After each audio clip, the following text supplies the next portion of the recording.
Masih ingat dengan pedangdut Eri Suzan? Akui sudah 11 tahun pacaran, enggan ungkap identitas kekasih. Penyanyi dangdut Eri Suzan sampai saat ini masih enggan mengungkapkan identitas kekasihnya di hadapan publik meskipun sudah 11 tahun berpacaran. Eri Suzan menyebut bahwa pengakuannya ini menepis anggapan miring warganet tentang dirinya. Eri Suzan saat ditemui di Al Jazeera Cikini, Jakarta Pusat pada Minggu 20 Agustus hingga kini belum memutuskan untuk menikah.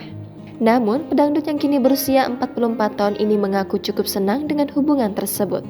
Wanita kelahiran 30 Desember 1978 ini menyebut bahwa setiap manusia punya jalan berbeda-beda dalam menjalani hidup. Eri Suzan juga mengaku enggan mengumbar kemesraan dengan pasangan di sosial media.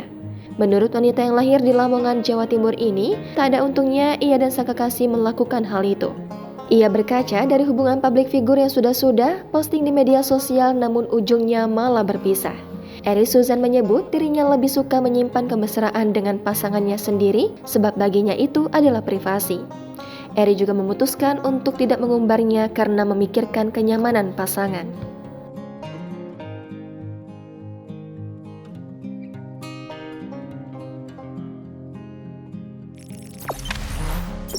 Jangan lupa subscribe, share, komen, dan like ya!